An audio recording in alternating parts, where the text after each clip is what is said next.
Bienvenue dans la série Spotlight du Project Management Institute. Maintenant, nous allons mettre un coup de projecteur sur l'utilisation des compétences sociales pour nouer des relations. Vous excellez dans le travail, mais parfois vous aimeriez vous passer de toute interaction avec d'autres personnes. Les relations de travail peuvent parfois demander beaucoup de travail. Et vous avez plus important à faire.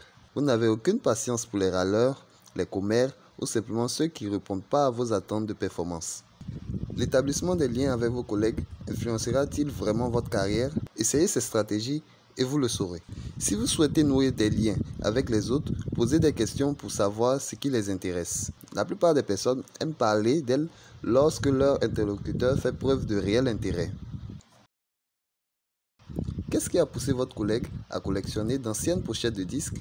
Quel est son style de musique préféré? Ne faites pas semblant. Cette technique fonctionne. Vous devez entretenir un sentiment de curiosité. Vous pouvez aussi établir des liens avec les collègues en faisant un effort pour valider leurs sentiments.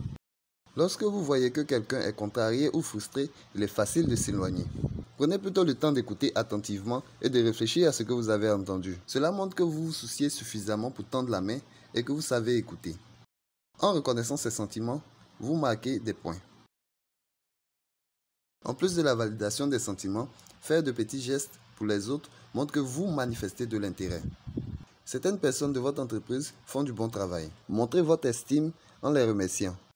Vos collaborateurs apprécieront votre geste. D'ailleurs, c'est une autre excellente façon de nouer des relations. Vous n'aimerez sans doute pas tout le monde, mais vous pouvez utiliser vos compétences sociales pour maintenir l'harmonie même dans les situations difficiles. Faites preuve d'empathie pour vous mettre à la place d'autrui. Si vous ressentez de l'exaspération, concentrez-vous sur l'objectif de l'entreprise. Utilisez l'autodiscipline pour collaborer avec vos coéquipiers.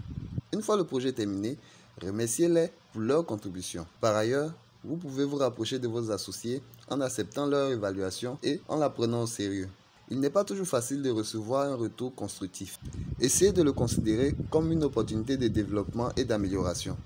Employez une écoute active pour comprendre clairement le point de vue de votre interlocuteur. Même si vous n'êtes pas d'accord avec lui, remerciez-le pour ses efforts. Parce qu'il n'est pas non plus facile de critiquer. Et si vous agissez sur la base de ces retours, cela montre que ces idées comptent pour vous.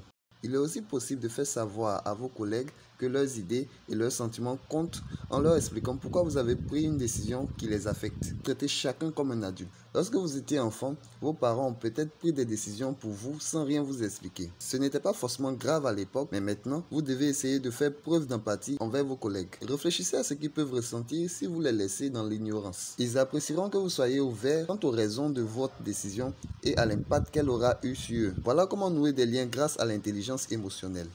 Merci d'avoir utilisé la rubrique Spotlight du PMI sur l'utilisation des compétences sociales pour nouer des relations. Pour plus d'informations sur la certification, l'adhésion et les services du Project Management Institute, visitez notre site internet www.pmi.org.